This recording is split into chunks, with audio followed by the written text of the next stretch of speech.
날짜는 지난달로 하라고 했잖아요. 서울 잠실 국내 최고층 빌딩의 명품관. 그 중에서도 극소수만을 위한 내밀한 접견실 안 오미숙의 날카로운 목소리가 값비싼 벨벳 벽지를 찢을 듯 울렸다.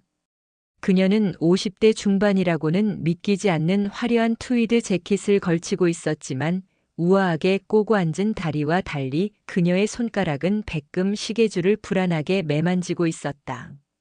사모님, 하지만 이 정도 금액의 거래를 소급 적용하는 건 저희로서도. 매장 지배인이 식은땀을 닦으며 말끝을 흐렸다. 오미숙은 뱀처럼 차가운 눈으로 지배인을 노려봤다. 그래서 안 된다는 거야? 지금 내가 여기 법인 카드로 한두 푼을 쓴 것도 아니고 박 준장 이름 석자 걸고 하는 일인데 자네가 중간에서 이렇게 막아도 되는 거냐고. 그녀의 입에서 나온 준장이라는 단어는 방 안의 공기를 순식간에 무겁게 눌렀다. 남편 박철규 준장. 그 이름은 그녀에게 곧 권력이자 방패였으며 동시에 이 모든 불안의 근원이었다. 남편이 군수품 관련 계약을 주무르며 뒤로 챙긴 검은 돈. 그 돈은 오미숙의 손을 거쳐 이렇게 값비싼 시계와 보석으로 탈바꿈했다가 다시 현금으로 세탁되어야 했다. 오늘은 그 작업을 하는 날이었다. 이 지배인은 그 비밀을 공유하는 공범이나 마찬가지였다. 지난달 실적으로 돌려놓으라고. 세무 처리가 꼬이면 당신이나 나나 좋을 거 없어. 알겠습니다. 한 번 더 처리해 보겠습니다. 지배인이 고개를 숙이고 물러나자 오미숙은 그제야 숨을 토해내며 이마를 짚었다. 이 짓도 하루 이틀이지 심장이 오그라드는 것 같았다. 그녀는 신경질적으로 방문을 열고 매장으로 나섰다. 화려한 조명과 가죽 냄새가 뒤섞인 공기를 들이마시며 기분 전환을 하려던 참이었다. 그때였다. 매장 중앙, 이번 시즌 한정판으로 나온 셀렌의 백 앞에서 멈춰 선 한 여자가 오미숙의 눈에 들어왔다. 왜 내가 여길 어떻게 들어왔어? 오미숙은 인상을 구겼다. 수수한 청바지에 낡아 보이는 캠퍼스 운동화, 목이 조금 늘어난 티셔츠. 아무리 봐도 이곳과는 어울리지 않는 마치 길을 잘못 든 대학생 같은 행색이었다.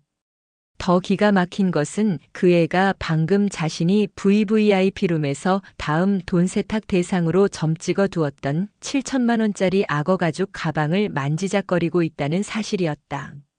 어머, 저것 봐. 분위기 흐리게. 오미숙은 일부러 들으라는 듯 혀를 차며 혼잣말을 했다. 저런 애들이 꼭 부모 등골 빼먹어서 이런데 기웃거리다가 결국 만져만 보고 나간다. 그 과정에서 귀한 물건에 손때라도 묻히면 그건 고스란히 진짜 고객들의 불쾌감으로 이어진다고 생각했다. 하지만 그 여자는 하도 아는 오미숙의 시선 따위는 전혀 의식하지 못했다. 하도아. 육군 15사단 소속 하사. 그녀는 지금 사흘짜리 짧은 휴가를 받아 강원도 화천에서 갓 상경한 참이었다. 훈련으로 거칠어진 손이었지만 곧 있을 어머니 윤지수의 생일 선물을 고르는 그녀의 눈빛은 그 어느 때보다 진지했다. 이거면 엄마가 좋아하실까? 물론 이 가방을 살 수 있는 것은 아니었다. 그녀는 그저 언젠가 꼭 이런 멋진 가방을 선물하리라 다짐하며 눈에 담고 있었을 뿐이다. 그녀가 실제로 예약한 것은 그 옆에 진열된 단정한 디자인의 실크 스카프였다. 저기요. 도아가 직원을 부르기 위해 고개를 돌렸을 때 매섭게 치켜뜬 눈과 마주쳤다. 오미숙이었다. 여기 직원 관리 안 해요? 아무나 막 들어와서 물건 만지게 하고. 오미숙은 직원을 향해 소리쳤지만 그 눈은 분명히 도아를 향해 있었다. 손님, 무슨 문제라도. 문제가 크지. 저런 애가 저 가방 살 수나 있겠어? 만지작거리다 흠집이라도 내면 어쩔 거야. 격 떨어진단 말 몰라? 여긴 아무나 구경하러 오는 데가 아니잖아요. 도아의 얼굴이 살짝 굳었다. 저도 손님으로 온 겁니다. 도화의 차분한 대꾸에 오미숙은 어이가 없다는 듯 코웃음을 쳤다. 손님? 내가? 이거 얼마인 줄은 알아? 내가 밤낮으로 일해도. 그 순간 오미숙의 말이 멈췄다. 도화가 다시 직원에게 말을 걸었기 때문이다. 예약한 물건 찾으러 왔습니다. 하도화 이름으로. 잠깐. 오미숙은 도화와 직원 사이를 노골적으로 가로막았다. 그녀는 도화의 머리부터 발끝까지를 다시 한번 훑어내렸다. 그 눈빛에는 노골적인 경멸과 함께 자신의 작업을 방해받았다는 불쾌감, 그리고 자신보다 한참 어린 여자애가 감히 자신과 같은 공간에서 같은 물건을 탐했다는 오만함이 뒤엉켜 있었다. 그거 지금 내가 만질 물건이 아닐 텐데. 팽팽한 침묵이 매장 위에 내려앉았다. 하도아는 더 이상 참지 않기로 했다. 그녀가 정식으로 항의하기 위해 입을 여는 순간 우웅. 그녀의 허리춤에 매달린 군용 보안 휴대전화가 짧게 진동했다. 우웅. 모욕감으로 굳어있던 하도아의 허리춤에서 군용 보안 휴대전화가 다시 한번 짧게 울렸다. 부대에서 온 전화였다. 이 상황을 무시하고 싶었지만 군인의 본능이 먼저 반응했다. 그녀는 오미숙을 스쳐 지나가며 매장 구석으로 향했다. 죄송합니다. 잠시 통화 좀. 오미숙은 자신의 말을 끊고 전화를 받으러 가는 도화의 뒷모습에 기가 막혔다. 이것 봐라. 감히 나를 무시해. 도화는 구석에서 최대한 목소리를 낮췄지만 군인 특유의 단아까 말투는 숨길 수 없었다. 네. 하도아 하사입니다. 아, 김 상사님. 그 정비건 말씀이십니까? 예, 인수인계 서류는 어제 오후에 결제 올렸습니다. 복귀하는 대로. 네. 알겠습니다. 필승. 필승. 강원도 화천 15사단 승리부대의 경내 구호였다. 그리고 그 통화를 악어처럼 지켜보던 오미숙의 귀에 결정적인 단어가 박혔다. 아사?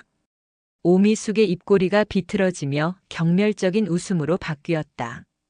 그녀는 방금 전까지 VVIP룸에서 돈 세탁을 하며 느꼈던 초조함과 불안감을 모두 잊었다.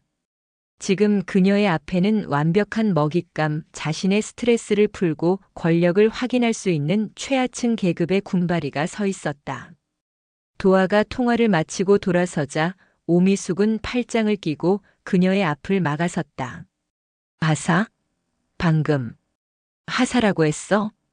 도화는 대답할 의무를 느끼지 못했지만 오미숙은 이미 확신하고 있었다.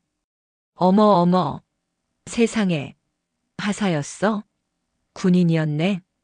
오미숙의 목소리는 매장 전체가 들을 수 있을 만큼 커졌다. 구경하던 다른 손님들과 직원들의 시선이 일제히 두 사람에게로 쏠렸다. 기가 막혀서. 고작 하사 나부랭이가 군인이. 여기가 어디라고 기어들어와? 그것도 평일 대낮에. 도화의 눈썹이 꿈틀했다. 지금 휴가 중입니다만. 휴가? 휴가면 나라 돈으로 받은 월급으로 이런 데서 사치 부릴 생각이나 하고. 너 같은 것들 때문에 군 기강이 해이해졌다는 소리가 나오는 거야. 어쩐지 옷차림부터가 근본도 없고 천박하다 했다. 천박하다. 그 단어에 도화의 눈빛이 차갑게 가라앉았다. 말씀이 지나치십니다. 저도 이곳에 정당하게 물건을 사러 온 손님입니다. 손님? 내가? 하. 웃기지도 않네. 야, 하사. 오미숙은 이제 대놓고 반말을 내뱉으며 도화의 가슴팍을 손가락으로 툭 쳤다. 너 하사 월급이 얼마인 줄은 내가 안다.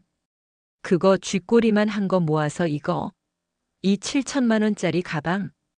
그녀는 도화가 만졌던 셀렌의 백을 경멸하듯 가리켰다. 내가 평생을 굶고 모아도 못 사. 어디서 부모 등골이나 빼먹을 생각만 하고.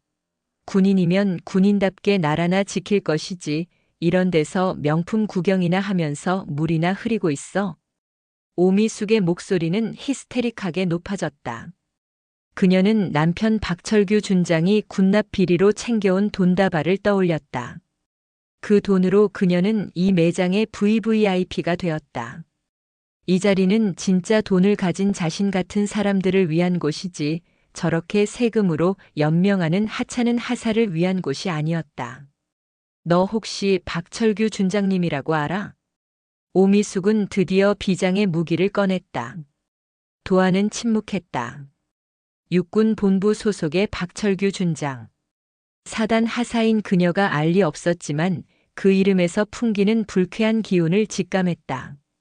대답 안 해? 육군 본부에 계신 별, 스타, 장군님이시라고. 너 같은 하사 따위는 평생 얼굴 한 번 뵙기도 힘든 분이지. 오미숙은 자신의 목소리에 스스로 도취한 듯 거만하게 턱을 치켜들었다. 내가 바로 그 준장 사모야. 아. 도안은 그제야 이 여자의 오만함이 어디서 비롯되었는지 깨달았다. 소위 군인 가족이라는 완장이었다. 너 같은 애들 군기 잡는 게 내 남편 일이라고. 너 지금 국민 세금으로 받은 월급으로 이따위 사치품이나 사러 다닌 거 내가 똑똑히 봤어. 이러니 군대가 썩었다는 소리가 나오지. 오미숙은 주변을 둘러보며 동조를 구하듯 외쳤다. 다들 보셨죠? 요즘 군인들이 이렇다니까요. 손님 도아가 입술을 깨물며 말했다. 제 개인의 행동과 군 전체를 연결짓지 마십시오. 그리고 저는 시끄러워. 어디서 말대꾸야. 오미숙은 도아의 말을 잘랐다. 너 소속 부대 어디야? 이름. 군번대. 내가 오늘 당장 내 소속 부대장이랑 감찰실에 전화 한 통 넣어야겠다. 하사 하나가 민간인한테, 그것도 장군 사무한테 감히 눈을 똑바로 뜨고 말대꾸를 해. 너 영창 가고 싶어? 아니면 불명예 전역이라도 하고 싶어? 협박이었다. 명백한 권력 남용이었다. 도안은 주먹을 꽉 쥐었다. 군복을 입고 있지 않았지만 그녀는 대한민국 육군 하사였다. 여기서 민간인과 그것도 상급자 지휘관의 가족과 소란을 피우는 것은 규정 위반이었다. 그녀가 어떤 반박을 하든 결국 피해를 입는 것은 그녀 자신과 그녀가 속한 부대일 터였다. 그녀가 침묵하자 오미숙의 기세는 하늘을 찔렀다. 왜 대답을 못해? 쫄았어? 쫄았으면 당장 무릎 꿇고 사과해. 감히 누추한 행색으로 VVIP 매장 물 흐린 죄, 그리고 나한테 꼬박꼬박 말대꾸한 죄. 매장 지배인이 그제야 슬그머니 다가왔다. 하지만 그는 오미숙이 아닌 하도아에게 향했다. 손님. 다른 손님들께서 불편해하십니다. 오늘은 이만 나가주시는 게 좋겠습니다.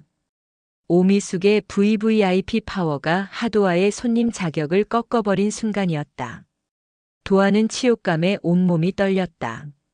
그녀는 어머니의 선물을 사러 왔을 뿐이다.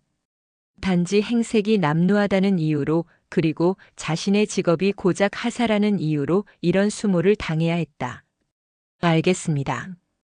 예약한 물건만 찾아서. 안 돼. 오미숙이 소리쳤다. 저런 애한테 물건 팔지 마. 당장 쫓아내. 내 눈앞에서 사라지라고. 오미숙은 마치 승전고를 울리는 장군처럼 의기양양하게 도아를 노려봤다. 그녀의 눈에는 내까짓게 감이라는 승리감이 가득했다. 도아가 결국 발길을 돌리려던 바로 그 순간이었다. 딸랑. 맑은 차인벨 소리와 함께 매장의 두꺼운 유리문이 열렸다.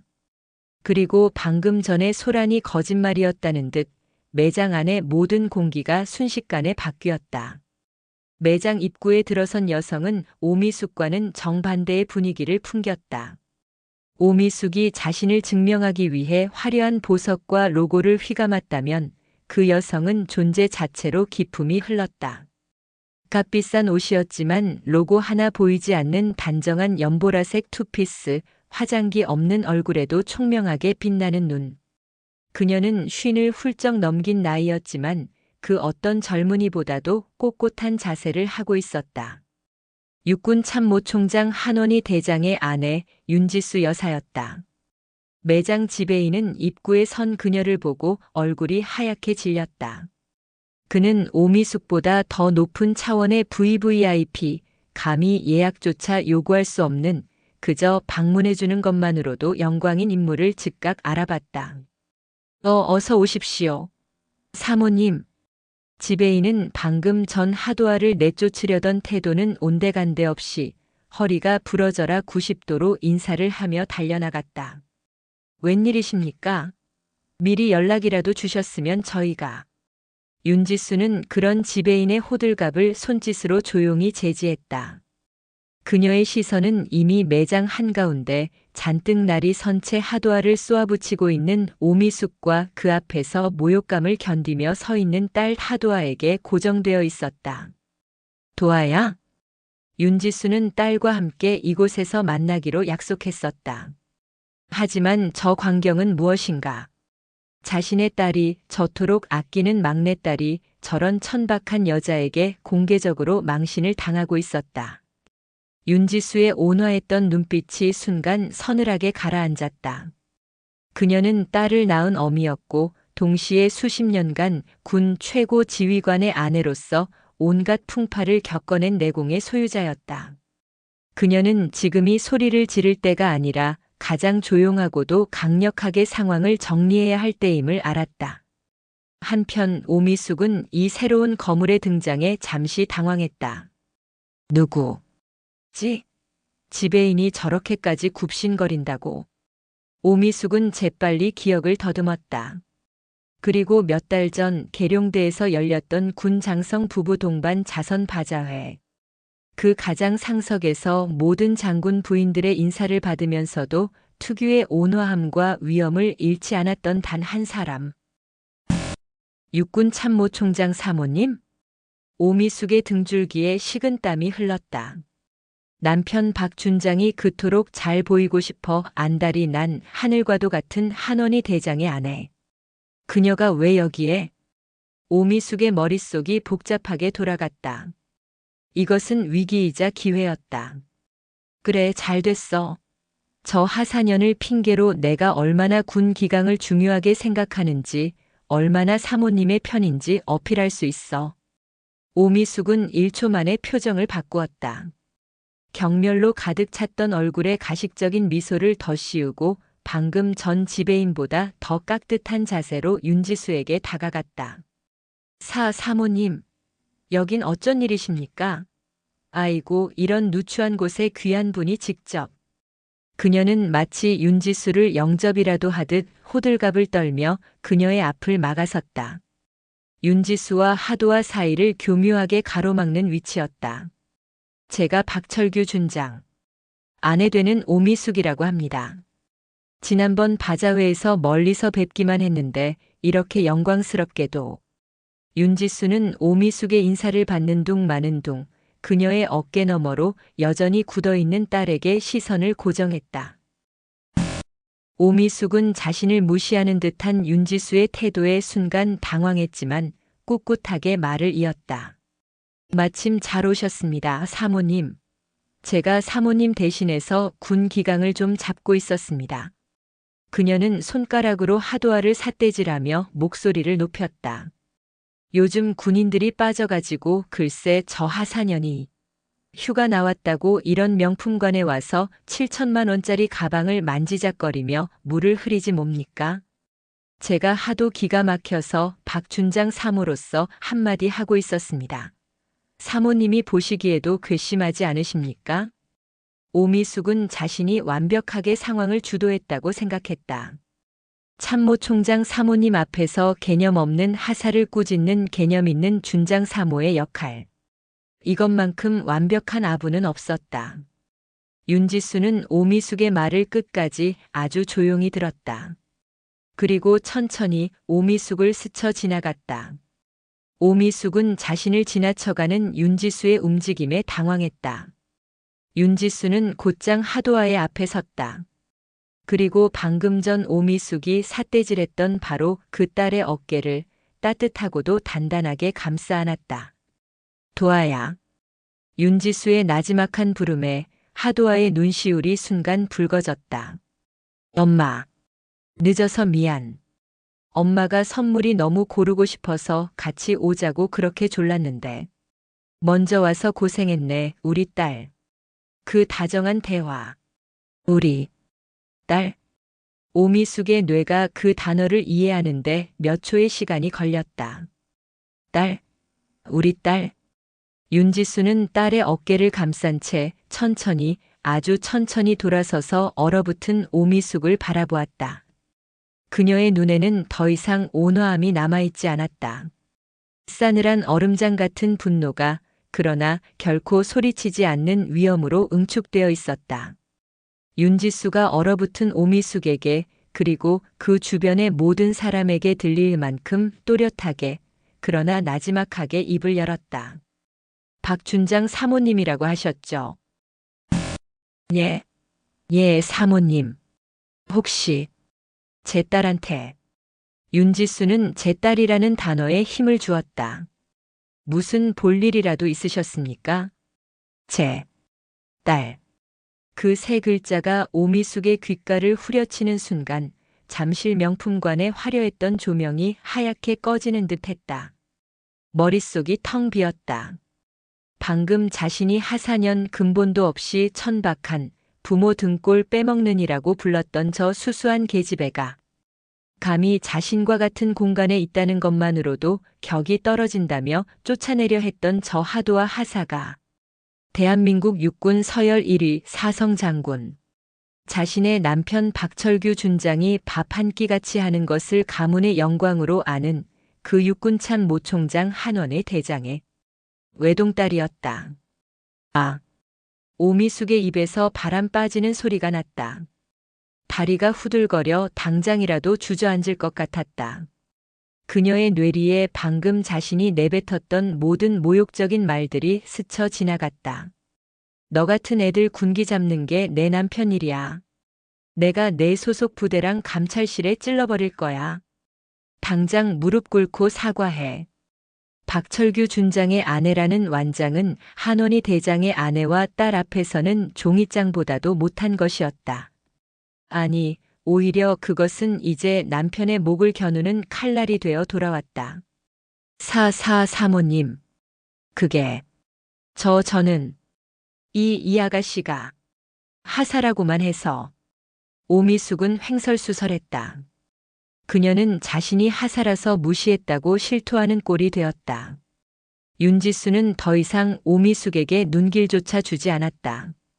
그녀는 방금 전 하도아를 쫓아내려 했던 지배인을 불렀다. 지배인. 예, 사모님. 제 딸이 어머니 생일 선물을 사러 왔다고 들었습니다. 예약한 물건이 있다고 하던데 그것부터 챙겨주시겠어요? 아, 물론입니다. 하도아 고객님 예약건. 예, 여기 실크 스카프 준비되어 있습니다. 지배인은 오미숙이 VVIP룸에서 결제하려던 수천만 원짜리 시계는 까맣게 잊은 듯 하도아가 예약한 30만 원짜리 스카프를 모시러 달려갔다. 매장의 모든 직원이 일사불란하게 움직였다. 하도아는 덤덤하게 스카프를 건네받아 포장을 확인했다. 그녀는 승자의 여유 따위를 부리지 않았다. 그저 묵묵히 자신의 할 일을 할 뿐이었다. 그 모습이 오미숙을 더욱 비참하게 만들었다. 윤지수는 그런 딸을 흐뭇하게 바라보며 지갑을 꺼내려 했다. 엄마, 내가 살게. 도아가 자신의 카드를 꺼내 결제했다. 하사 월급으로 당당하게 결제하는 그 모습은 오미숙이 아까 내뱉었던 쥐꼬리만 한 월급이라는 조롱에 대한 가장 완벽한 대답이었다. 결제를 마친 윤지수와 하도아는 매장을 나가기 위해 발걸음을 옮겼다. 오미숙은 그 자리에 못 박힌 듯 서서 어떻게든 이 상황을 수습해야 한다는 생각에 다급하게 그들 앞을 막아섰다. 사모님, 잠시만 제발. 오해입니다. 제가 정말 몰라 뵙고 그녀는 하도아의 팔을 붙잡으려 했다. 하하사 아니 따님. 내가 정말 미안해요. 내가 죽을 죄를. 하도아는 잡히려던 팔을 조용히 뒤로 뺐다. 그때 윤지수가 나지막하지만 얼음장처럼 차가운 목소리로 오미숙의 말을 끊었다. 박춘장 사모님. 네. 사모님이 제 딸에게 하신 행동은 단순히 제 딸을 몰라봤기 때문이 아니겠지요. 만약 제 딸이 아니라 정말 평범한 하사였다면 그래도 됐다고 생각하시는 겁니까? 오미숙은 아무 말도 할 수 없었다. 윤지수의 말은 정확히 그녀의 속내를 꿰뚫고 있었다. 군인의 명예는 계급장에 있지 않습니다. 그리고 군인 가족의 품격은 남편의 별 개수에서 나오는 것이 아니고요. 윤지수의 시선이 오미숙의 화려한 트위드 재킷과 그녀가 돈 세탁을 위해 주문했던 보석들에 잠시 머물렀다. 오늘 저녁, 윤지수는 결정적인 한마디를 던졌다. 박철규 준장이랑 한 대장님이랑 식사 약속이 있으시다고 들었습니다. 부부 동반은 아니지만 제가 오늘 아주 특별한 경험을 해서요. 오미숙의 얼굴에서 피빗기가 완전히 사라졌다.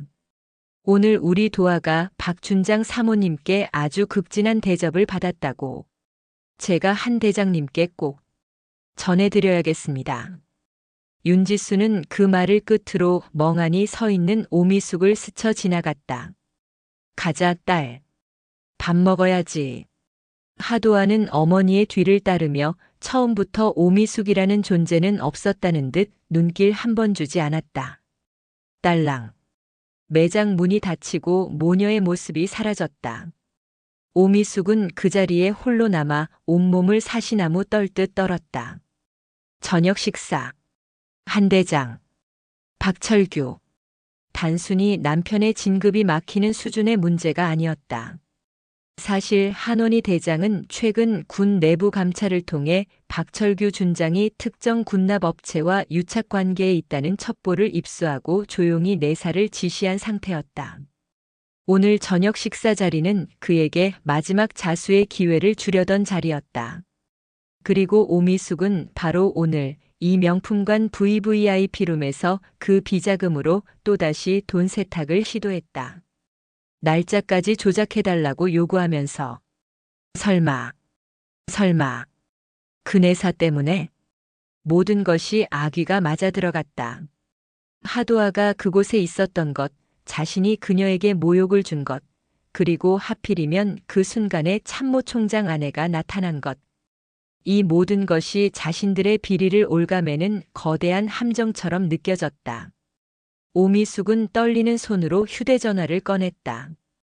VVIP룸에 두고 온 수천만 원짜리 보석들도 지배인의 경멸 어린 시선도 더는 중요하지 않았다. 그녀는 남편 박철규 준장의 번호를 눌렀다. 여보, 나야. 큰일 났어. 우리 다 끝났어.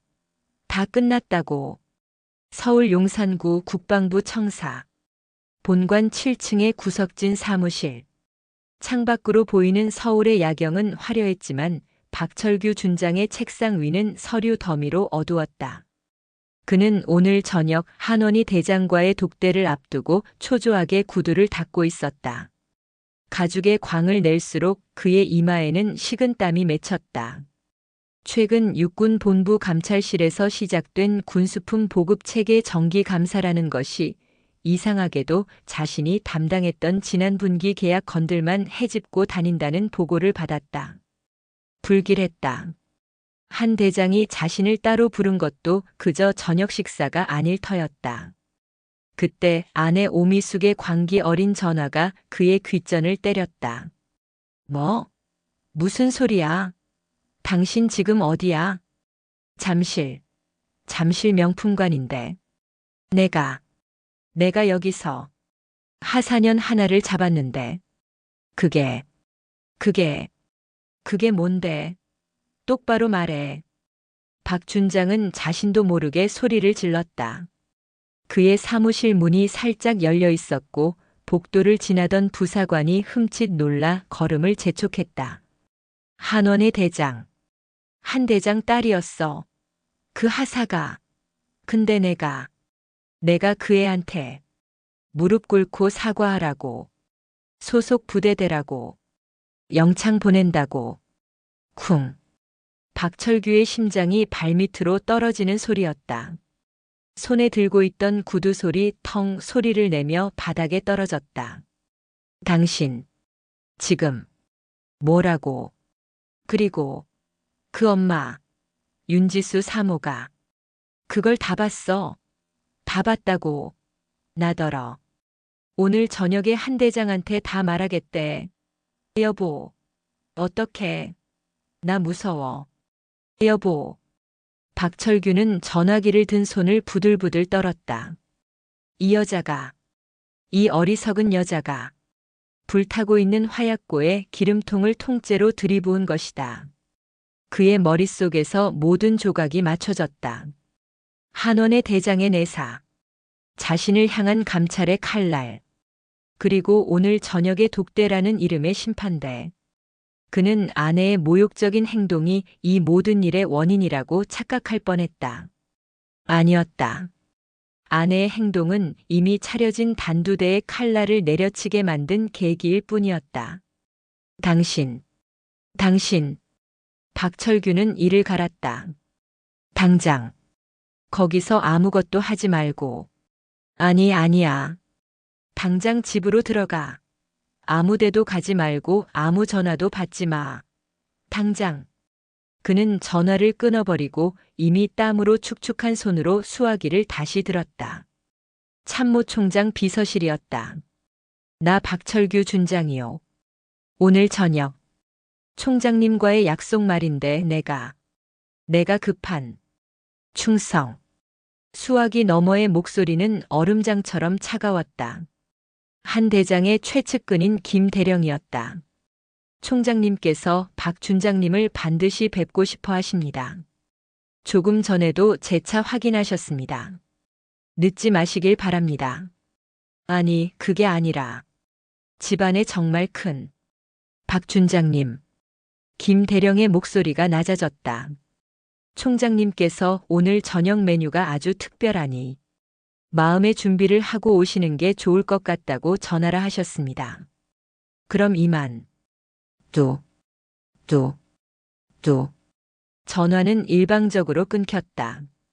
박철규는 의자에 주저앉았다. 마음의 준비. 그것은 군에서 쓸 수 있는 가장 잔인한 사형 선고였다. 그는 모든 것이 끝났음을 직감했다. 같은 시각 잠실에서 삼청동으로 향하는 검은색 세단 안. 뒷좌석에는 하도아와 어머니 윤지수가 나란히 앉아 있었다. 시끄러웠던 명품관의 공기와는 달리 차 안은 가죽 시트의 은은한 향과 클래식 음악만이 낮게 깔려 있었다. 하도아는 창밖으로 빠르게 스쳐 지나가는 한강의 야경을 멍하니 바라보고 있었다. 도아야. 윤지수가 딸의 손을 가만히 잡았다. 훈련으로 굳은 살이 박이고 짧게 깎인 손톱. 윤지수는 그 손을 어루만지며 가슴이 미어지는 것을 느꼈다. 괜찮아, 엄마. 이런 일 한두 번 겪는 것도 아니고. 도아는 애써 웃어 보였다.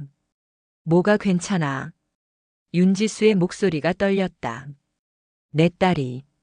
내 귀한 딸이 나라 지키겠다고 그 험한 강원도 산골짜기에서 고생하는데 고작 그런 여자에게 그런 천박한 말을 들어가면서 엄마. 도아가 어머니의 손을 마주 잡았다. 그 여자 오미숙이라고 했지. 그 여자가 화난 건 내가 하사라서가 아니었어. 무슨 말이니? 그냥 자기보다 약해 보이니까. 자기 권력으로 짓누를 수 있는 상대니까 그랬던 거야. 내가 만약 하사가 아니라 그냥 평범한 대학생이었어도 그 여자는 똑같이 행동했을 거야. 가난한 것 격 떨어지는 것이라고 하면서. 도아의 눈빛이 깊어졌다. 그런데 내가 하사였던 거지. 군인이었던 거야. 그래서 더 만만했던 거고. 국민 세금이니 군 기강이니 하는 그럴싸한 명분까지 손에 쥔 거니까. 그 여자는 그냥 자기가 가진 완장으로 남을 짓밟는 게 습관이 된 사람이야.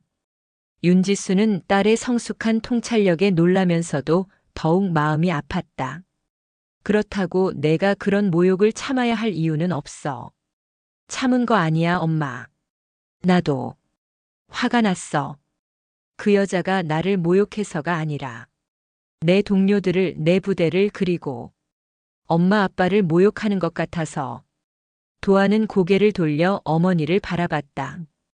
그 여자가 박준장 이름을 들먹이면서 나를 협박할 때 나 솔직히 무서웠어. 내가 여기서 잘못 대응하면 우리 부대에 정말 피해가 갈까봐. 김 상사님이나 나 믿어주는 우리 소대장님 얼굴이 떠올라서. 그런데 엄마가 제 딸이라고 말해줘서 고마워. 그게 무슨 소리야? 넌 내 딸인데. 아니, 그냥 그 순간만큼은 내가 한원희 대장 딸이어서 다행이라고 생각했어. 그 여자에게 저 별 4개짜리 아빠의 딸이 고작 별 하나짜리 남편을 둔 당신 따위에게 무시당할 사람이 아니라고 엄마가 대신 말해준 거잖아. 윤지수는 딸의 눈을 가만히 바라봤다. 그리고 결심했다. 도아야, 사실 내 아버지가 오늘 그 박철규 준장이라는 사람을 부른 이유가 있어. 응? 그동안 그 사람 군수품 관련해서 계속 안 좋은 소문이 돌았단다. 너희 같은 말단 병사들에게 돌아가야 할 피복이나 장비들을 빼돌려서 뒤로 검은 돈을 챙긴다는 첩보가 있었어. 도아의 눈이 커졌다. 그럼 내 아버지는 조용히 감찰을 지시했고 혐의를 거의 다 확인했단다. 오늘 저녁 자리는 그 사람에게 마지막 기회를 주려던 거였어.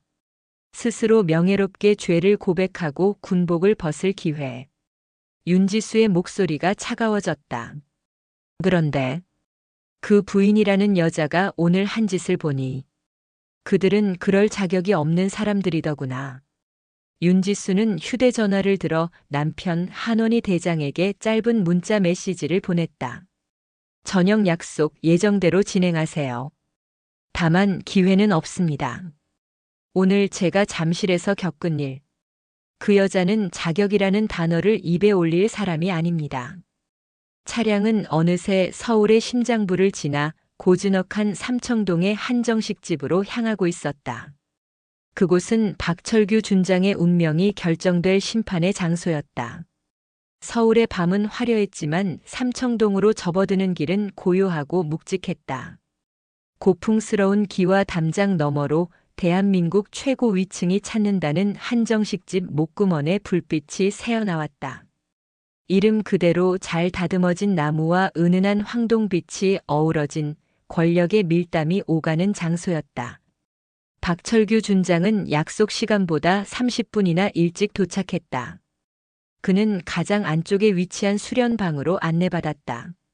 사방이 두꺼운 격자무늬 창호지로 막혀 바깥의 소리 한 줄기 새어들지 않는 완벽한 밀실이었다. 그는 차가운 물수건으로 연신 땀을 닦아냈지만 등줄기를 타고 흐르는 식은 땀은 멈출 줄 몰랐다. 아내 오미숙에게서는 1시간 전부터 연락이 두절되었다. 집에 잘 들어갔는지 아니면 또 다른 사고를 치고 다니는지 알 길이 없었다. 후. 그가 마른 입술을 축이던 그때 복도에서 낮지만 분명한 발걸음 소리가 들렸다. 방문이 스르르 열리고 한원희 대장과 그의 아내 윤지수 여사가 들어섰다. 충성. 박철규는 용수철처럼 튀어올라 거수 경례를 붙였다. 그의 목소리가 긴장으로 염소처럼 떨려 나왔다. 한원의 대장은 군복이 아닌 단정한 감색 정장 차림이었다. 4개의 별이 없어도 그의 어깨는 육군 전체를 짊어진 듯 묵직했다. 그는 박철규의 경례를 받는 둥 마는 둥 그저 묵직한 눈으로 그를 바라볼 뿐이었다. 앉으시지요. 윤지수 여사가 먼저 입을 열었다. 그녀는 남편의 옆자리가 아닌 박철규의 맞은편 상석에 조용히 앉았다. 박철규는 그 자리 배치가 무엇을 의미하는지 깨닫고 숨이 멎는 것 같았다. 오늘은 한원희 대장이 아닌 윤지수 여사가 심판의 주재자였다. 저 사모님, 어인일로 부부 동반 식사라고는 못 들었습니다만 제 아내가 오늘 박 춘장께 꼭 전할 말씀이 있다고 해서 동행했습니다. 한원의 대장이 묵직하게 입을 열었다. 그의 목소리는 박철규가 알던 온화한 지휘관의 그것이 아니었다. 곧이어 12첩 반상이 눈앞에 펼쳐졌다. 신선로에서 피어오르는 긴 오색 빛깔의 구절판, 정성스럽게 다져 만든 떡갈비. 그 모든 것이 박철규의 눈에는 잿빛으로 보였다. 시장하실 텐데 어서 드시지요. 윤지수가 젓가락을 들며 말했다. 박철규는 떨리는 손으로 수저를 들었지만 음식이 목구멍으로 넘어가지 않았다. 침을 삼키는 소리마저 방 안에 크게 울렸다. 정적이 흘렀다. 수저가 그릇에 부딪히는 소리만이 간간히 들릴 뿐 누구도 먼저 말을 꺼내지 않았다. 박철규에게는 이 시간이 영원처럼 느껴졌다. 그 침묵을 깬 것은 윤지수였다. 박 춘장. 예, 사모님. 오늘 부인께서는 안녕하신가요?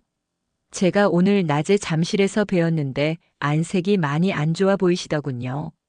올 것이 왔다. 박철규는 눈을 질끈 감았다. 송구합니다, 사모님. 제 아내가 물정을 모르고. 물정이요? 윤지수는 옥돔 구이를 한 점 집어 입에 넣고 천천히 씹어 삼킨 후에야 말을 이었다. 물정을 모르는 것치고는 본인 남편의 계급이 준장이라는 사실은 아주 명확하게 알고 있던데요. 심지어 그걸로 다른 군인을 협박하는 법까지 잘 알고 있었습니다. 사모님, 그건 정말 제 아내가 박준장. 이번에는 한원희 대장이었다. 그는 수저를 조용히 내려놓았다. 그 작은 소리에 박철규의 어깨가 움찔했다. 나는 오늘 자네에게 자네가 지난 3년간 군수품 계약을 주무르면서 저지른 비리에 대해 물으려 했네. 박철규의 얼굴이 하얗게 질렸다. 총장님, 그건 자네가 특정 업체에 일감을 몰아주고 그 대가로 자네 아내 명의의 유령 회사로 뒷돈을 받은 사실. 감찰실에서 이미 모든 증거를 확보했네. 나는 자네를 군인으로서 아꼈네. 그래서 오늘 이 자리에서 자네 스스로 명예롭게 군복을 벗을 기회를 주려고 했어. 자네가 스스로 모든 것을 자백하고 훔친 것을 제자리에 돌려놓는다면 군인으로서의 마지막 명예는 지켜주려 했단 말일세. 한원의 대장의 눈에 실망감이 어렸다. 그런데 오늘 내 아내와 내 딸의 이야기를 들었네. 한 대장은 박철규를 노려봤다. 자네의 아내는 자네가 우리 병사들의 피복과 장비를 훔쳐본 그 더러운 돈으로 명품관 VVIP 행세를 하며 감히 내 딸에게, 아니 대한민국 육군 하사에게 국민 세금으로 받은 월급으로 사치 부린다고 모욕을 주었더군. 윤지수가 말을 이었다. 심지어 소속 부대와 군번을 대라고 영창에 보내겠다고 협박까지 했습니다. 남편의 별 하나가 육군 전체를 호령할 수 있는 권력인 것처럼 행동하더군요. 박철규는 바닥에 머리를 박을 기세로 엎드렸다. 죽을 죄를 지었습니다. 총장님, 사모님, 제발 아내의 허물은 일어나게. 한원의 대장의 목소리는 이제 일말의 온기조차 없었다. 자네 아내의 허물은 곧 자네의 허물이야. 자네가 그 더러운 돈을 가져다 주지 않았다면 자네 아내가 어찌 감히 그런 오만한 짓을 할 수 있었겠나. 한 대장은 자리에서 일어났다. 자네에게 줄 기회는 없네. 자네는 군인의 명예를 더럽혔고 지휘관의 자격을 상실했어.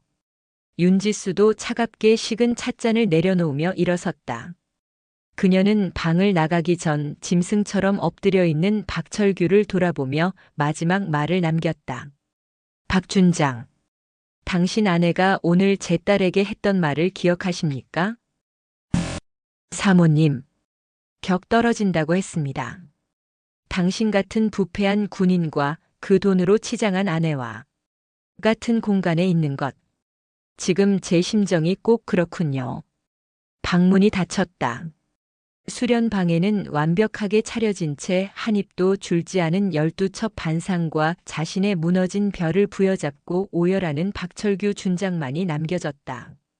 다음 날 새벽 해가 뜨기도 전인 이른 아침. 대한민국 육군의 심장부인 계룡대와 국방부의 중심인 용산. 두 개의 심장이 동시에 바쁘게 움직이기 시작했다. 용산 국방부 청사 박철규 준장의 사무실 문이 강제로 열렸다. 헌병대 수사관들과 감찰실 요원들이 들이닥쳤다. 박철규 준장 군형법상 횡령 및 직권남용, 특정범죄가중처벌법상 뇌물수수 혐의로 긴급 체포합니다. 전날 밤의 충격에서 벗어나지 못해 뜬 눈으로 밤을 새운 박철규는 자신의 사무실 의자에 앉은 채 저항 한 번 하지 못하고 수갑을 찼다. 그가 그토록 자랑스러워했던 책상 위의 명패와 훈장들이 차가운 증거물 상자에 담겼다. 압수수색 영장입니다. 그의 사무실은 낱낱이 해체되었다. 컴퓨터 하드디스크가 분리되고 금고가 강제로 개방되었으며 서류 캐비닛의 모든 문서가 쏟아져 나왔다. 그가 한원의 대장의 기회를 받아들였다면 치렀을 대가보다 훨씬 더 참혹하고 굴욕적인 방식이었다. 그의 별은 그가 체포되는 순간 이미 빛을 잃었다. 같은 시각 서울 성북동의 호화로운 저택. 오미숙은 간밤의 공포로 와인을 들이켜고 거실 소파에서 잠들어 있었다. 남편은 어젯밤부터 연락이 되지 않았다. 불길한 예감에 잠을 설치던 그녀는 요란한 초인종 소리에 잠을 깼다. 누구세요? 이 아침부터. 그녀가 신경질적으로 인터폰을 확인했을 때 화면에는 낯선 남자들과 군복을 입은 헌병들이 가득했다. 누구? 군 검찰에서 나왔습니다. 박철규 준장 뇌물수수 공범 혐의로 압수수색 영장 집행하겠습니다. 문 여시죠. 뭐라고요? 당신들 미쳤어? 여기가 어딘 줄 알고. 내 남편이 누군 줄 알아. 오미숙은 본능적으로 소리쳤다. 하지만 어제 명품관에서 하도아에게 했던 그 협박은 법의 집행 앞에서는 공허한 비명에 불과했다. 문을 강제로 개방하겠습니다. 육중한 현관문이 순식간에 열리고 수사관들이 집 안으로 쏟아져 들어왔다. 안 돼. 이게 무슨 짓이야. 당장 나가. 내 집이야. 오미숙은 잠옷 바람으로 그들을 막아섰지만 여성 수사관 2명에게 가볍게 제압당했다. 오미숙 씨, 변호사를 선임할 수 있습니다. 묵비권을 행사할. 닥쳐. 이게 다 그년 때문이야. 그 하사년. 그 한원의 마누라. 그녀는 발악했지만 수사관들은 아랑곳하지 않고 집안의 모든 것을 뒤지기 시작했다. 그녀의 자부심이었던 드레스룸이 첫 번째 목표였다. 이거. 어제 잠실 명품관에서 결제 시도했던 시계입니다. 장부와 대조하세요. 이쪽은 법인 카드로 구매한 보석료. 전부 증거물로 압류합니다. 수사관들이 하얀 장갑을 낀 손으로 그녀의 가방과 구두, 보석들을 만지고 비닐에 담았다. 그것은 그녀가 평생을 바쳐 모은 전리품이자 그녀의 신분을 증명하는 훈장이었다. 만지지 마. 더러운 손으로 만지지 마. 오미숙은 절규했다. 그녀가 하도아에게 격 떨어진다고 했던 그 말이 부메랑이 되어 그녀의 심장에 박혔다. 그녀가 어제 돈 세탁을 위해 날짜를 변경해달라고 요구했던 그 영수증. 그것이 박철규 준장의 횡령 날짜와 정확히 일치하는 결정적인 증거가 되어 돌아왔다. 그녀는 남편의 공범임을 스스로 증명한 셈이었다. 그녀가 그토록 경멸했던 쥐꼬리만 한 월급을 받는 하도하는 당당하게 자신의 카드로 결제했지만 수천만 원을 법인 카드로 긁어대던 준장 3호 오미숙은 그 모든 것을 증거물로 압수당한 채 차가운 거실 바닥에 주저앉았다. 그녀의 성은 무너졌다. 그 모든 혼란이 서울을 휩쓸고 있을 때 하도하는 이미 강원도 화천행 첫 버스에 몸을 싣고 있었다. 새벽의 차가운 공기가 버스 창문을 타고 스며들었다. 그녀는 어젯밤 어머니와 먹었던 따뜻한 저녁 식사를 떠올렸다. 아버지는 끝내 식사 자리에 나타나지 않았지만 어머니는 내 아버지가 지금 군인으로서 가장 중요한 일을 하고 계신다고만 말했다. 도아는 그 의미를 어렴풋이 짐작했다. 버스가 춘천을 지나 화천으로 접어들자 익숙한 산세와 군부대 표지판들이 눈에 들어왔다. 승리부대 15사단. 그녀의 일터이자 삶의 터전이었다. 부대 앞에 내린 그녀는 깊게 숨을 들이마셨다. 서울의 화려한 공기와는 다른 맑지만 날카로운 화천의 바람이 폐부를 찔렀다. 위병소 근무자가 그녀를 보고 격려했다. 필승. 하하사님 휴가 복귀하십니까? 필승. 수고 많습니다. 도아는 똑같이 경례를 붙이고 부대로 복귀했다. 생활관에 들어서자마자 그녀는 수수했던 청바지와 티셔츠를 벗고 익숙한 얼룩무늬 전투복으로 갈아입었다. 전투화를 단단히 조이고 탄띠를 찾아 어제 명품관에서 느꼈던 그 무력감과 모욕감은 사라지고 하하사로서의 책임감만이 남았다. 그녀는 곧장 정비고로 향했다. 김 상사님, 복귀했습니다. 필승. 하사. 왔어? 휴가는 잘 보냈고. 기름때 묻은 작업복을 입은 김 상사가 그녀를 반겼다. 예, 잘 보냈습니다. 인수인계했던 K-4 고폭탄 발사기 상태 어떻습니까? 아, 그거. 내가 부품 목록 싹 정리해놓고 가서 편했어. 근데 김 상사가 렌치를 만지작거리며 인상을 썼다. 이상하게 말이야. 이번에 본부에서 내려오기로 한 교체용 포신이랑 예비 부품들이 죄다 누락됐어. 서류상으로는 분명히 우리 부대로 발송됐다고 뜨는데 물건이 안 와. 도아의 눈빛이 순간 날카로워졌다. 누락 말입니까? 그래. 안 그래도 아침에 대대장님이 노발대발하셨어. 상급 부대 감찰실에서 갑자기 우리 부대 전반기 군수품 수령 내역을 전부 제출하라고 했다더군. 도아는 그제야 깨달았다. 어머니가 말했던 박철규 준장의 비리. 그가 빼돌린 군수품. 그것이 바로 지금 자신들이 애타게 기다리던 당장 훈련에 사용해야 할 그 포신과 부품들이었을지도 모른다는 것을. 서울 명품관에서 오미숙이 휘감았던 그 화려한 보석과 시계들이 사실은 이곳 화천의 차가운 정비고에서 그녀의 동료들이 기다리던 쇳덩어리들의 다른 모습이었음을. 그녀의 분노는 이제 개인적인 모욕감을 넘어섰다. 그것은 자신의 전우들의 안전과 군의 근간을 좀먹는 거대한 악에 대한 분노였다. 김 상사님, 혹시 그 누락된 물품들 발송 책임 부대가 어딘지 알 수 있습니까? 어디 보자. 서류상으로는 육군 본부 군수사령부 직할. 어라? 김 상사가 장부를 다시 들여다봤다. 담당 결재관이 박철규 준장이네. 하도하는 주먹을 꽉 쥐었다. 심판은 끝난 것이 아니었다. 이제 시작이었다. 하도하가 김 상사와 함께 대대장에게 군수품 누락 및 서류상 불일치를 정식으로 보고한 것은 그날 오후였다. 이미 박철규 준장의 체포 소식으로 뒤숭숭했던 부대는 자신들이 바로 그 비리의 직격탄을 맞은 피해자라는 사실에 경악했다. 이런 썩어 빠진. 대대장은 주먹으로 책상을 내리쳤다.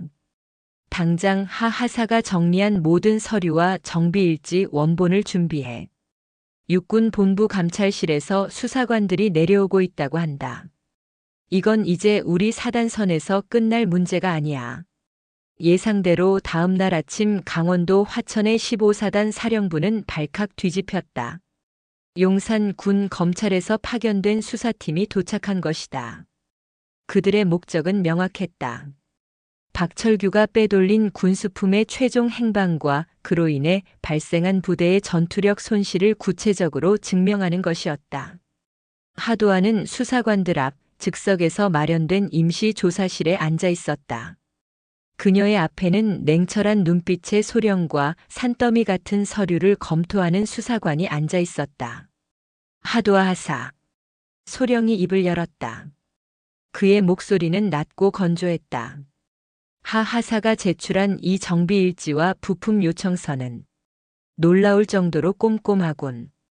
박철규 준장의 비리 장부와 날짜까지 정확하게 일치해. 이 누락 사실을 언제 처음 인지했지? 지난 분기 정비 시점부터 인지했습니다. 하지만 상급 부대에서는 단순 행정착오라는 답변만 반복했습니다. 그 상급 부대가 바로 박철규의 직할 라인이었겠지. 소령은 혀를 찼다. 하하사. 이 누락된 부품들 때문에 실질적으로 부대 운용에 어떤 차질이 있었나? 구체적으로 말해달라. 하도하는 허리를 꼿꼿이 폈다. 이것은 명품관에서 당한 개인적인 모욕과는 차원이 다른 문제였다. 저희 소대가 담당하는 K-4 고속 유탄 발사기 3대가 포신 노후화로 즉각 교체가 필요했습니다. 하지만 예비 부품이 도착하지 않아 실사격 훈련을 절반으로 줄여야 했습니다. 만약 그녀는 잠시 말을 멈췄다가 더 단단한 목소리로 이었다. 만약 실전 상황이 발생했다면 저희는 화력 지원 없이 보병들만 사지로 내보내야 했을지도 모릅니다. 그것이 저희가 입은 차질입니다. 그녀의 말에는 어떤 과장이나 감정도 없었다. 그저 하사로서의 직업적 소견과 책임감만이 담겨 있었다. 수사관은 그녀의 증언을 한 글자도 빠뜨리지 않고 기록했다. 알겠다. 하하사의 증언은 박철규의 혐의를 입증하는 데 결정적인 증거가 될 거다. 수고했다. 조사실을 나오자 복도에서 김 상사가 초조하게 그녀를 기다리고 있었다. 야, 하하사. 괜찮아? 저놈들. 너한테 막 뭐라고 안 하디? 아닙니다. 그냥 사실대로 말씀드렸습니다. 잘했어. 아주 잘했다. 김 상사는 투박한 손으로 그녀의 어깨를 툭 쳤다. 내가 정리해둔 그 서류 쪼가리들이 썩어 빠진 별 하나를 떨어뜨릴 줄 누가 알았겠냐. 가서 기름이나 마저 닦자. 같은 시각 서울 용산의 군 구치소. 모든 빛이 차단된 차가운 신문실. 그곳에는 어제 성북동 저택에서 발악하던 오미숙이 앉아 있었다. 그녀의 화려했던 트위드 재킷과 진주 목걸이는 사라졌다. 지금 그녀가 입은 것은 구치소에서 지급한 칙칙한 수의뿐이었다.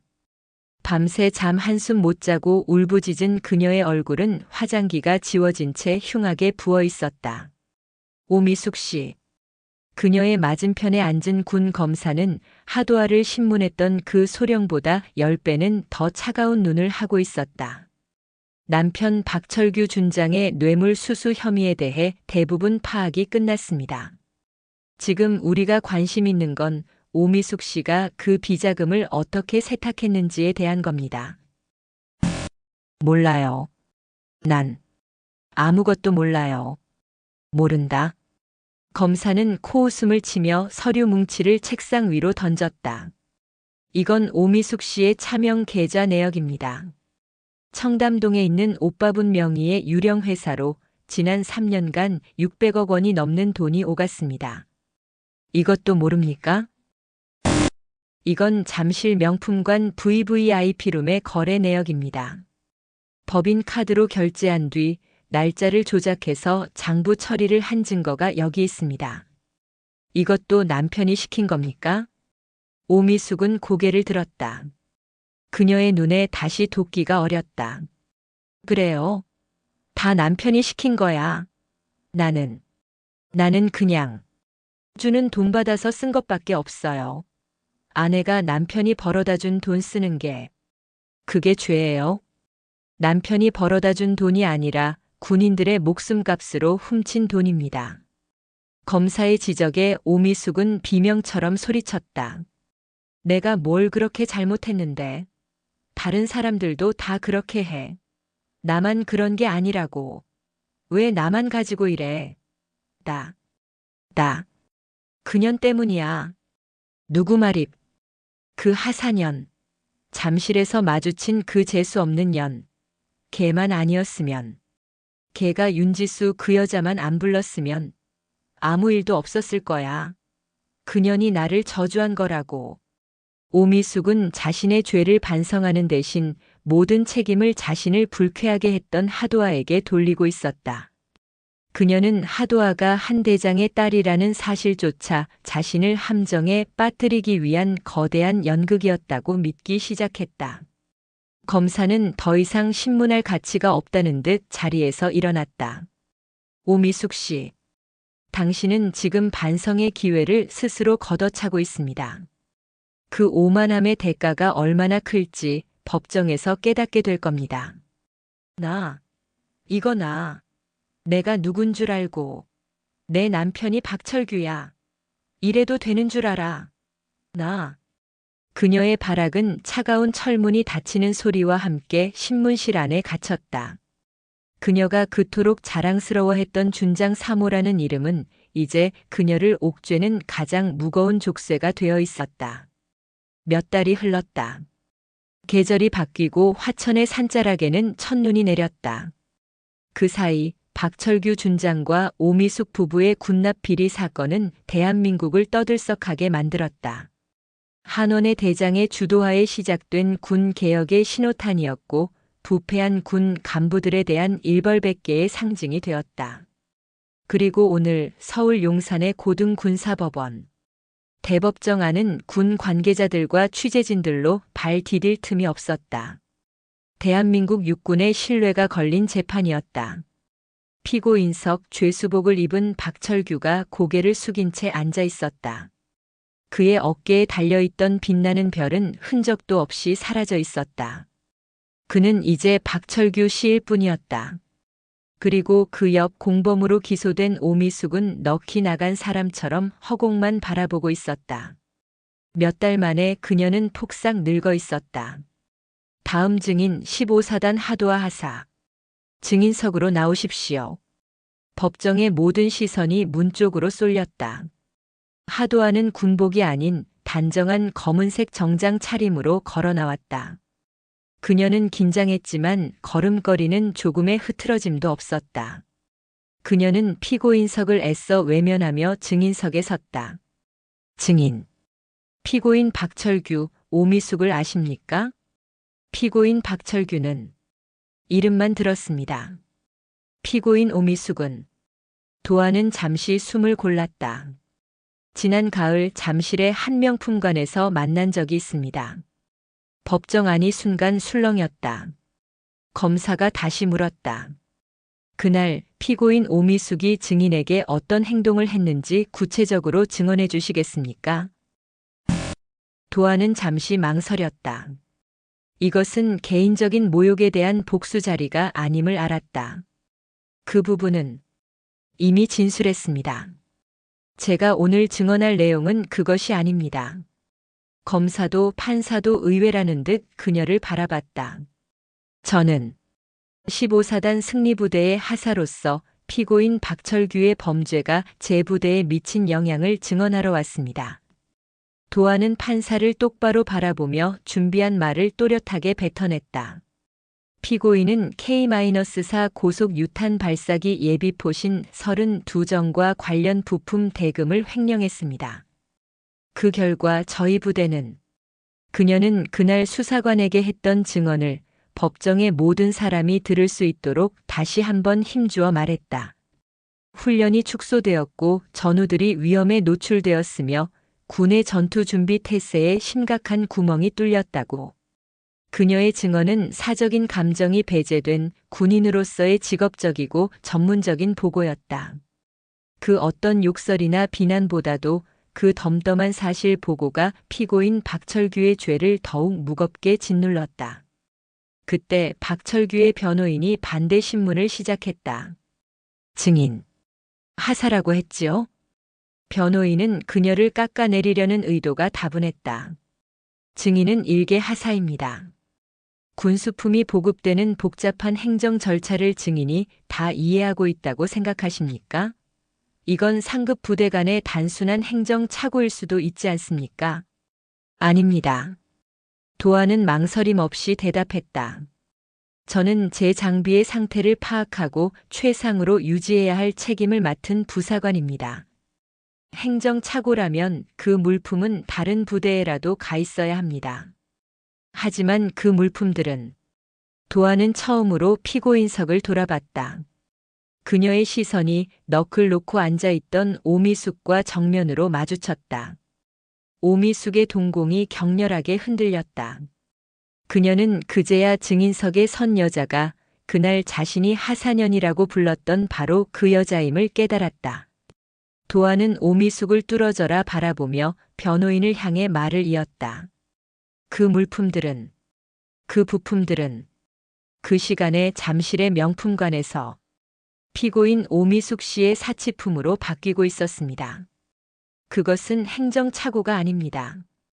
법정 전체가 얼어붙었다. 오미숙은 그 시선을 견디지 못했다. 그 덤덤한 눈빛. 그것은 경멸도 승리감도 아니었다. 그저 사실을 말하는 군인의 눈빛이었다. 그 순간 오미숙의 무너진 이성이 마지막 끈을 놓아버렸다. 아! 그녀는 자리에서 벌떡 일어나 증인석을 향해 손가락질했다. 너 때문이야. 이 재수 없는 년. 내가 감히 나를.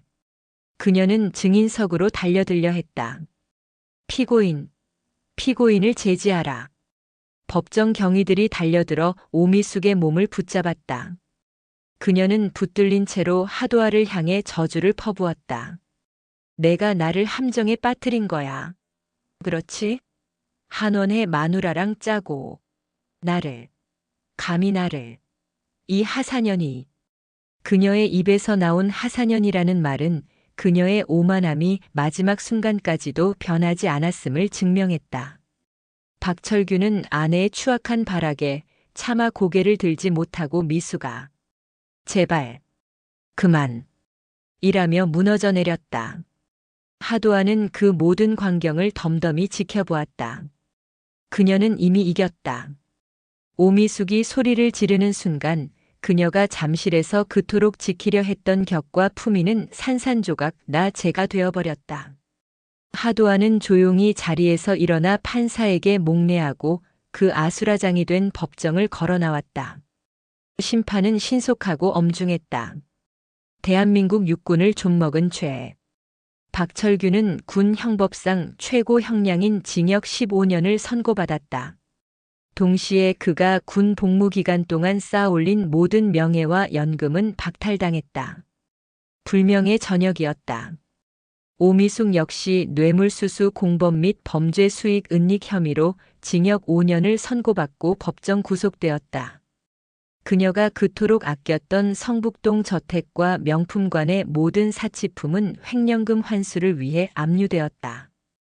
그녀가 하사년이라 부르며 경멸했던 하도하의 국민 세금으로 되돌려지게 된 것이다. 시간이 흘러 다시 겨울이 찾아왔다. 강원도 화천 15사단 정비고는 그 어느 때보다 활기가 넘쳤다. 박철규의 비리로 중단되었던 모든 군수품 보급이 재개되었고 오히려 한원희 대장의 특별 지시로 최신형 장비들이 우선 보급되었다. 하중사 K-4 포신 교체 작업 끝났습니다. 수고했어. 작동 테스트 바로 시작한다. 하도하는 상사로 진급한 김 상사의 옆에서 익숙하게 장비를 점검했다. 그녀는 이 사건을 계기로 부대 내에서 신망받는 부사관이 되었고 얼마 전 중사로 진급했다. 야, 우리 하중사 이제 폼이 제법인데? 김 상사가 흐뭇하게 웃었다. 아직 멀었습니다. 도아가 웃으며 경례를 붙였다. 필승. 그들의 머리 위로 화천의 맑고 차가운 겨울바람이 불었다. 그 바람은 지난 여름에 불쾌했던 기억을 모두 씻어내는 듯 했다. 며칠 뒤 휴가를 받은 하도아는 서울에 왔다. 그녀는 잠실이 아닌 고즈넉한 삼청동의 한 찻집에서 어머니 윤지수를 만났다. 어머, 우리 딸. 중사 계급장 다니까 이제 정말 늠름하네. 윤지수는 딸의 손을 잡으며 환하게 웃었다.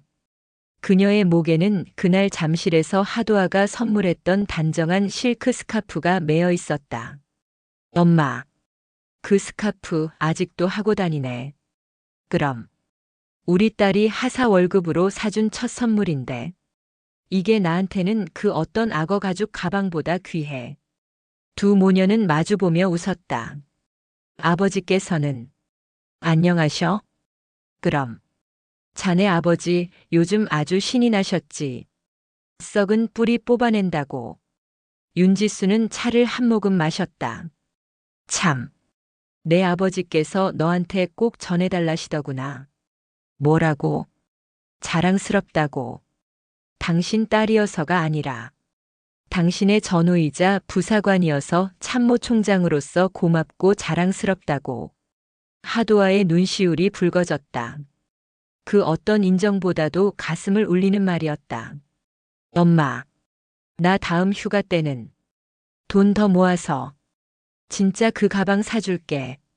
됐어, 이 아가씨야. 윤지수가 딸의 코를 꼬집었다. 엄마는 그 돈으로 우리 딸 맛있는 거나 사줄란다. 가자. 아빠가 오늘 저녁은 꼭 같이 먹자고 하셨어. 두 사람이 찻집을 나와 삼청동의 돌담길을 걸었다. 따스한 겨울 햇살이 두 사람의 어깨 위로 부서졌다. 그때 저만치 앞서가던 고급 외제차에서 젊은 남녀가 내리며 실랑이를 벌이고 있었다. 아, 진짜. 내가 여기 아니라고 했잖아. 예약 똑바로 못해? 너 지금 내가 누군 줄 알고 나를 이렇게 개고생시켜? 우리 아빠가 이 동네 상무님이셔. 너 당장 잘리고 싶어? 화려하게 차려입은 젊은 여자가 운전기사를 향해 삿대질하며 소리치고 있었다. 그 모습은 1년 전 잠실에서 마주쳤던 오미숙의 모습과 놀랍도록 닮아 있었다. 하도아와 윤지수는 잠시 걸음을 멈추고 그 광경을 바라보았다. 윤지수가 나지막이 말했다. 세상에는 참 비슷한 사람들이 많구나. 하도아는 그 여자를 잠시 바라보다가 이내 피식 웃었다. 더 이상 화가 나지 않았다. 그저 안쓰러울 뿐이었다. 그러게 엄마. 그래도 우린 저러지 말자.